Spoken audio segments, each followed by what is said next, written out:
Endi Darvin fanga muayyan nomuayyan degan so'zni tashlab ketdi, ya'ni muhitga moslashish. Buni men farqini keltiraman. Darvin bo'yicha muayyan, nomuayyan, muayyan, nomuayyan tur tashqi muhitda ta'sirlanishi ikki xil bo'ladi. Muayyan ta'sirlanish, nomuayyan. Endi men aytaman. Muayyan degani siz tasavvurga keltiring, guruhli deb tasavvur qiling. Guruhli. Nomuayyan degani siz yana tasavvurga keltirasiz. Shaxsiy, individual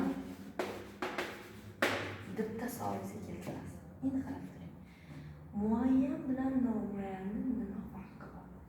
Tashqi muhit ta'sirlanishida bir necha hayvon yoki bir necha tur ta'sirlansa guruhli. Bitta tur yoki bitta individ bo'lsa bu shaxsiy bo'ladi. Mana buni tushuntiraman. Qarab turing. Karaxt holat. Bu muayyanga kiradi baqalar uchun.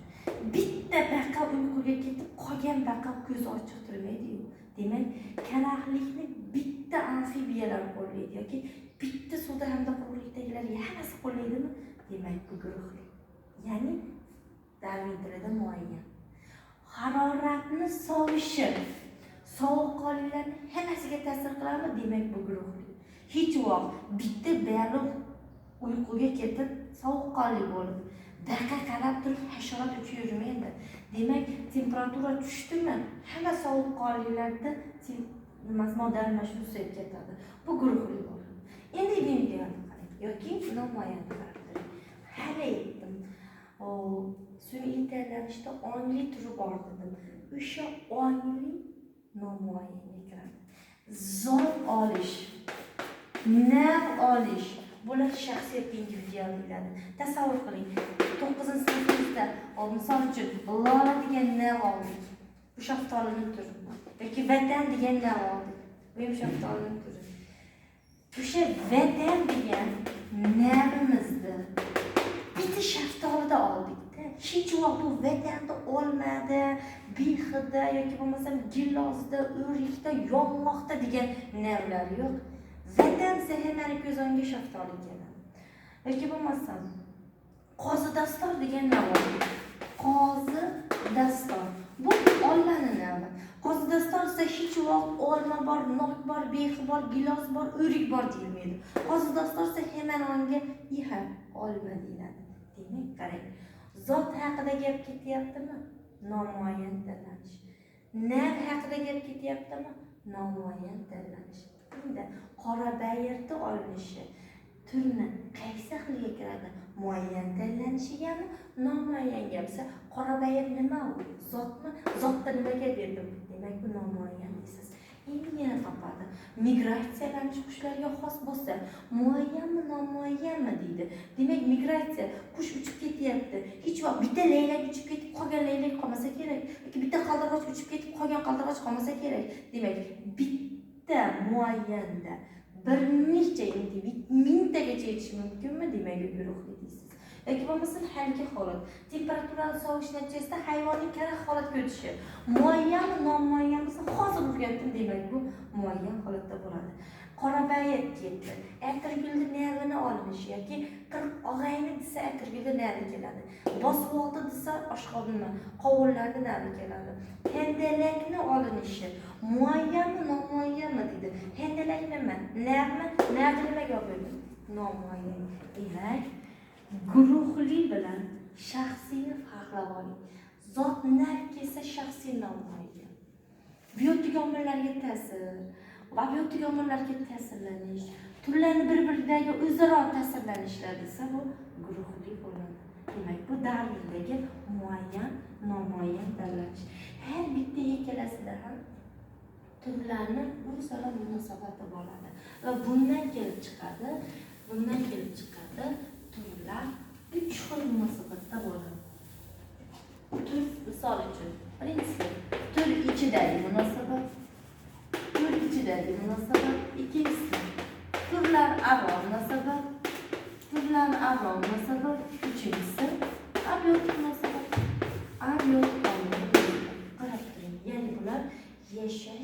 uchun kurash xillari 3 xil ekan. Tur ichida, turlar aro va abiotik. Eng shiddatlisi tur ichida bo'ladi. Nimaga? Hamma yo'li bir xilda. Ariyali ham, oziqli ham, hamma yo'li juflashish vaqti ham, oziqlanish vaqti ham, ko'payish vaqti ham bir xillik uchun tur ichida shiddatli kurash keltiradi. Misol uchun bunga misol, juft tanlash uchun erkaklar juda kuchli urushadi.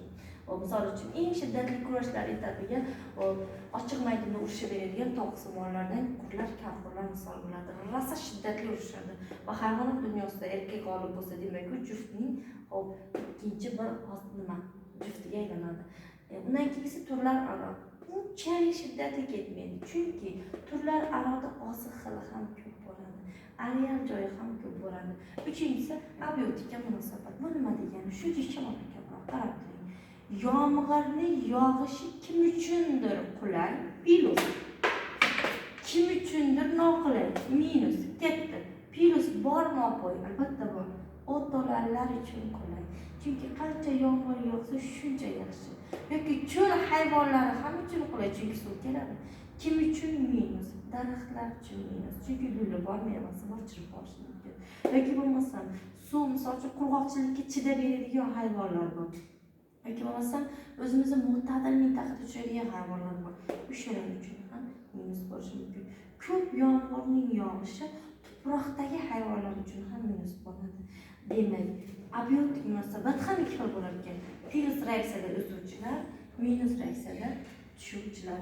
Demak, bular har birida tur saqlanib qoladi. Juda qattiq sovuq bo'lib ketgan yillari baqinimiz, amfibiyalar, baliqlar yoki hasharotlar qirilib ketadi. Juda issiq bo'lgan paytlarda esa laboratoriya ko'payadi. Turlar aro kurashga misol uchun tushuntirib beraman. Mana tulki kelyapti. Keyin tovushqon kelyapti. Tovushqon kelyapti, mana bu yerda sichqon kelyapti. Sichqon kelyapti. Mana bu yerda parandalar. Parandalar. Qarab turing. Tulki bilan tovushqon o'rtasida, sichqon o'rtasida raqobat bo'lishi mumkin. Agar tulki sichqonni yomay qolsa o'lib ketdi degani emas. Chunki tulkining og'zi juda ko'p. Xolasa parranda yeydi, xolasa sabzavot, xolasaklarini yeb qo'yadi. Tovushqon ham xuddi shunaqa.